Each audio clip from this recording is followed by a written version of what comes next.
You ever started a big project? You know what can happen to big projects. Sometimes, well, we just lose the energy. Sometimes we lose the spark. Sometimes we lose our mojo. If we had a plan to keep us going, now I'm not talking about fast sewing. I'm talking about sewing that just keeps rolling along. So we can turn an idea to something we can use, something that's finished. No more UFOs, unfinished objects. Ugh. So we're going to talk about doing some time management, the features on the Baby Lock Altair, because we need to keep this on the road.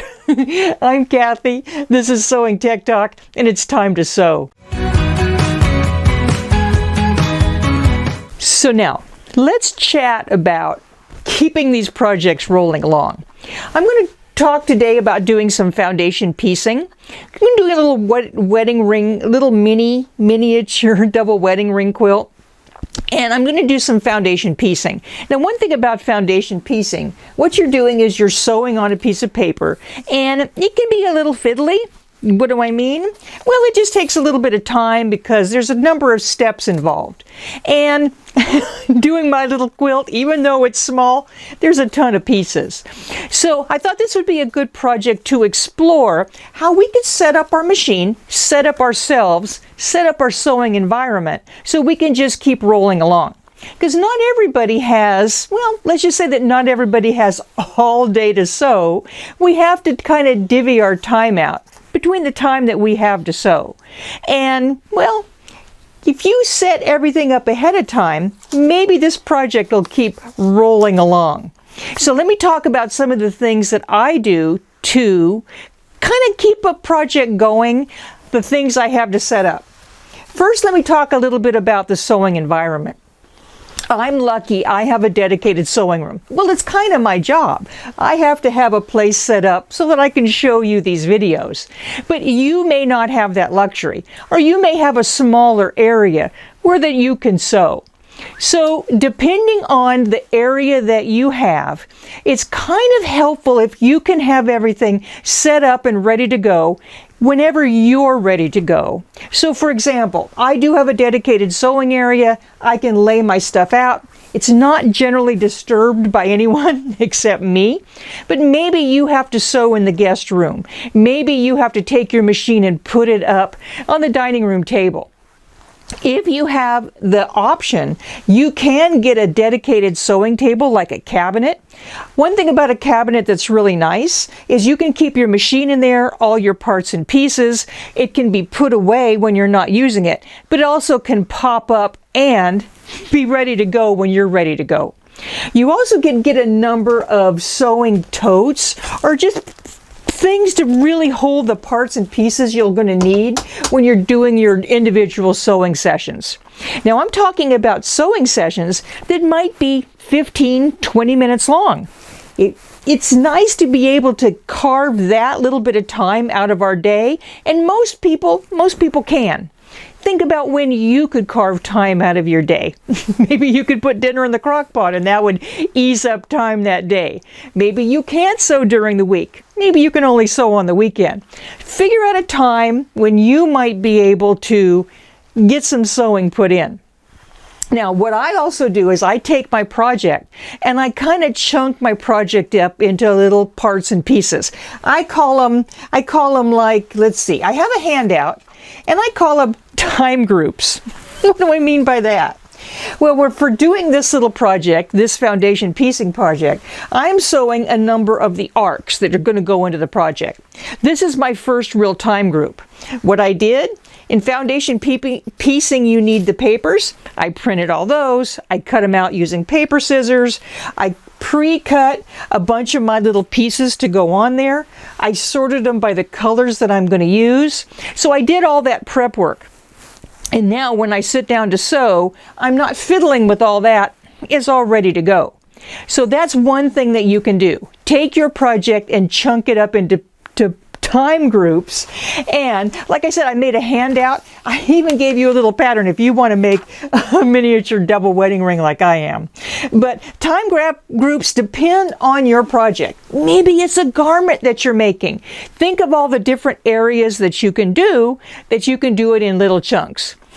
let's channel Nancy Zeman for a little while. You know Nancy Zeman, sewing goddess. She had what was called 10, 20, 30 minutes to sew. Anyway, she broke that sewing time down into small bite-sized pieces. And we can do that too. And by setting up the machine, we can also make that time, the 10, 20, or 30 minutes that we have, really, really productive. So let me talk to you about how I set up the Baby Lock Altair to make the features of this machine really rock out when I'm doing my paper piecing. So first of all, the one thing I suggest is figure out how you're going to be piecing your quilt, your garment, your whatever, and let's create something that's going to be maybe a repetitive motion that's really easy for us to repeat. Why do I say repetitive motion? Well, if you have to stop and think, that can take some time away from being productive when you sew. So let me share how I put together the machine and my little arcs to make me really effective when I do have 15 minutes to sew. So paper piecing, it's a little unusual. First of all, you have these papers, and there's tons of patterns out there that use paper piecing, and there's even a ton of videos because there's several ways to do it. But basically, what you have is a piece of paper, and then your fabric is going to go on the back. You're going to sew on the paper side because what it gives you a sewing line. Like I said, there's a little bit of placing, trimming, fiddling, but you end up with a perfectly pieced, precise patch that's going to fit into your quilt. And that does save time in the long run, because if you put it together and it doesn't fit together, well, that's generally also when things go in the UFO bin. So we want them to be fitting together so we don't get frustrated. So in paper piecing, what I did is I took all the different pieces and I cut out small pieces that would fit basically where they need to go. They don't have to be super accurate, just a little bit bigger than the piece that I need. Notice some pieces are a little bit larger than others. That's okay. So I cut those out and I put them in order. Now, how does paper piecing work? What paper piecing does is you take your pieces, and I'm going to put the raw edges together. I'm going to put them on the back side of my paper. This paper actually has a place for that raw edge. Yours may or may not. I'm going to sew along that line and then open up my pieces and then trim. You'll see that when we get to doing it. But that's basically the process. Now, let's set up the machine for all the features that can really help us be productive in our little time capsule that we're going to stitch on. So first of all, the machine has a lot of features, and yours may or may not. But this machine has needle up and down. It has automatic scissors. It has automatic pressure sensing technology, which means if I sew on something thick or thin, it's automatically going to adjust. It has automatic reinforcement. It also has a start-stop button. That can be great when you're doing free motion stitching and you don't want to have to use your presser foot. So those are the basic features of the machine. But let's go to the screen and the settings and let me show you some other options. So here's the screen of the machine, and I have it set up for my straight stitch in the middle. Couple of the features that I really like for this process is I have pivot. When I touch that button, what does that do when I'm sewing? That means after I finish stitching and I take my foot off the power pedal, that means that the needle stays down, but the foot raises up. And I can easily turn the project if I need to. I love that feature. The other feature I have is an LED guide light. So on the front of the machine, it shows me a guide light, and that shows me wherever I want to place it. It could be right where I'm stitching. I'm going to use that when I set up the machine for this. Or it could be the edge of an applique. It could be my seam guide. There's lots of uses for that LED guide light. But let's dig a little bit deeper. Let's go into the settings, some of the more advanced features of this machine. So when I go up into the settings, I can see that I have a whole bunch of different adjustments, but I'm going to go to the multifunction foot controller. Now that's an option for this machine. An multifunction foot controller is your standard foot control, but a little sidecar on the side. And you can program this side to do any of 4 functions, and you can also program the heel of the foot control to do another function as well. So I can have the heel do presser foot up and down. I can have it do absolutely nothing, cut the thread, do the needle up or down, take a single stitch, or sew in reverse.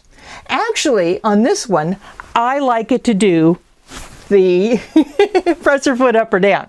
Now my little sidecar, I like that to be my thread cutting. Now you can put this little sidecar on either side. You set it up for what works best for you. So that's the one feature that I'm going to use on this. Let's see if there's more. Now, this is really cool. The automatic presser foot lift. What does that mean? When I have these turned on, what happens is if my presser foot is in the up position, when I press on the foot control, it's automatically going to lower down. That also means that if I want the foot to come up, I can either use the heel of my foot control, or the foot's automatically going to come up when I take my foot off of the power pedal. So I can put all these together in a great way to keep me really, really effective when I do my paper piecing. So let's see how that works. Okay, now I have my LED guide light on. I have my pieces. Let me put my pieces up so that you can see. So in paper piecing, I'm going to put one behind, and I'm going to put the second piece behind as well. And I'm going to line them both up with that raw edge on the back. Now, I'm going to sew on that solid line. Now, when I'm sewing on that solid line, I want to be able to be super quick and effective.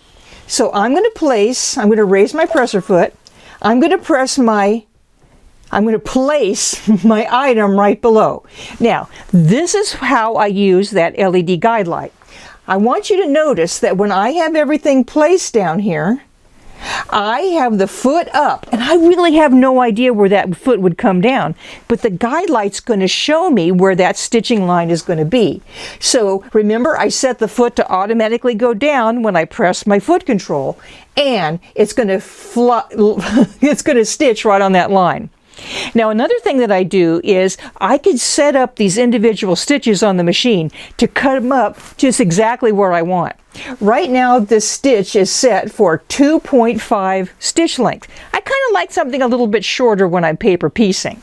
So what I can do is I can set up the machine and put that setting into the memory of the machine.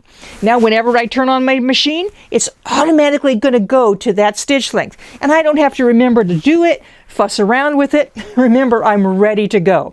So now, let's stitch this.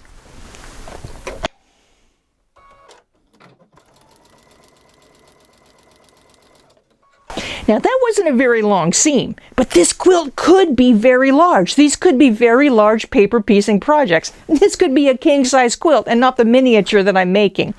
When I'm done, what I do is I could either press the button up here, but I want my feet to work just as hard as my hands. So all I do is I press that little sidecar on my foot control, and it trims my thread. And because I selected that advanced feature, the foot comes up.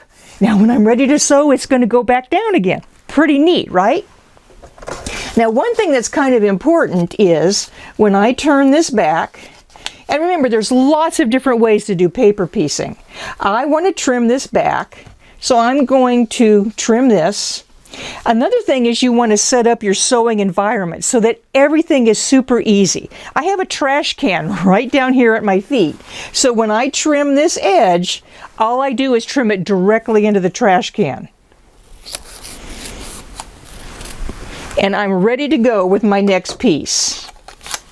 How do I know what my next piece is? Well, it's literally laid out and all I do is grab it. Put the raw edges together.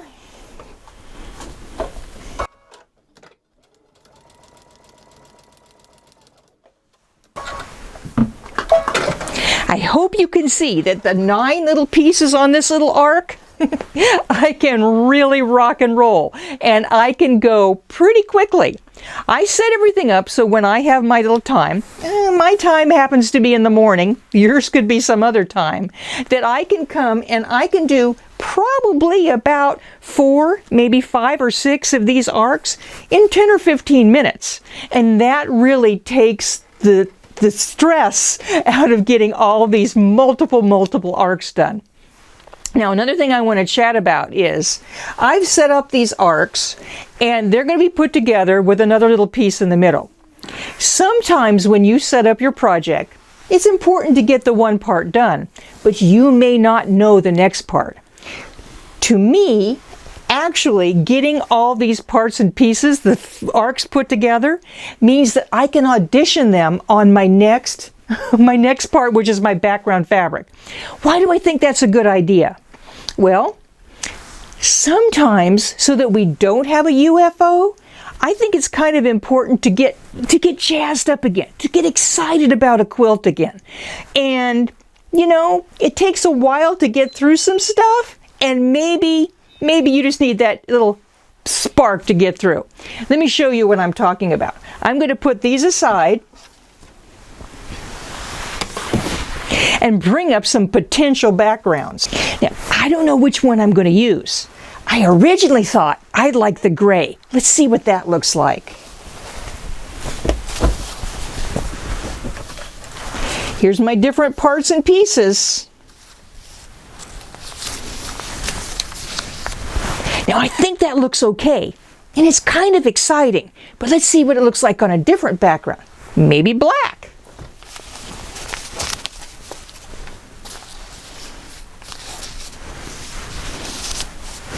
Ooh, that's kind of cool too. Do you see how when I'm going through this different process, and I might have been kind of tired of sewing arcs by this time, but now I'm kind of excited about the possibility of this next phase of my quilt. So taking it in chunks kind of keeps me excited, kind of keeps me motivated. I want to show you the fabric though, that I didn't think I was going to use as the background, but it's really got me excited about this quilt. Are you ready? It's a little unusual.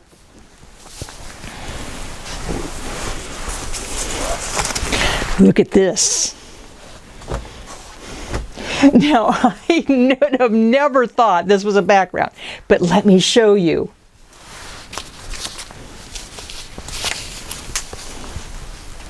Look how fun that is. I can fussy cut these, and I think it's really going to add a touch of movement to my quilt. Oh my gosh, I really need to get through with all my arcs. I think I only have a couple days left of 15 to 20 minute sessions, and then I'm really excited about getting to this part. So I got jazzed in the middle, and maybe that's what you need too to finish your UFOs. Check out what your machine can do for you. How can you put together a plan to keep going? Put together a plan to keep sewing exciting, and most of all, keep yourself productive. And then give yourself a little bonus. Maybe you just need to take a look at it. Take out some of those UFOs that maybe you haven't finished. See if your machine can help you get over that hump. Just sew on them for 5 minutes. I'll bet you get excited again. And put together a plan, because if it's in the box, it's not really a great quilt or garment or whatever it is yet. So the Baby Lock Altair has tons of cool features. Has all kinds of built-in features. The multifunction foot control, well, it's an option, but I think it's pretty great. Set up your sewing environment so that you can get in there and just sew. Because what we really need to finish all those UFOs is time to sew. I'm Cathy. Thank you so much for watching today. I'm going to send it off to George. He's going to tell you a little bit more about the Altair and get those UFOs out. I think you will enjoy finishing them up. Thanks, Cathy. As usual, that was an incredible presentation. The Baby Lock Altair is dollar for dollar the most advanced machine in the industry. It has a large 9.5 by 14-inch embroidery area, plus 494 built-in beautiful designs, 30 of the most amazing fonts that you can arc and array and edit, plus many large, beautiful monograms. You have the ability to create a design without a computer. With the IQ Designer, you can take an image from a phone, send it to the machine, and it turns into beautiful embroidery instantly. You also have an automatic applique creator to create great borders around names and other embroidery designs. Plus, of course, we love our never miss needle threader, and it also cuts all the jump stitches that you want. Now, it's not just for embroidery. This is an incredible machine with 11.25 inch opening. It also has a automatic fabric sensor. This fabric sensor senses heavy fabric like denim and sews automatically from there. It will also sew on lighter fabric like tricot. It will sew elastic. It's incredible. Now, for the real difficult fabric and for quilting, it has a digital dual feed with a belt system that controls all fabrics perfectly. It also has a laser guide, so you can guide for that perfect seam allowance. It's incredible. As I mentioned, this is dollar for dollar the most advanced machine in the industry. We have a special package right now. The total package value is $14,999, but we have it on sale for $8,999. We're offering free shipping across the country, as well as we have interest-free payments of under $188 a month. But that's not all. We have a special bonus for a limited time, and while supplies last, we're including 63 spools of beautiful embroidery thread, 2 separate design collections by Anita Good Design, which has over 600 design files in all different styles. We're including stabilizer, all kinds of needles, bobbins, and a membership to Love of Knowledge. We're here, you're going to see all kinds of demonstrations and techniques on the Baby Lock Altair and other sewing techniques. This is for a limited time, but I also mentioned we have interest-free payments. Now, for those who don't want to finance, we have even a better bonus. So give us a call at 1-800-865-9664 or click on the link to order today. Bye for now.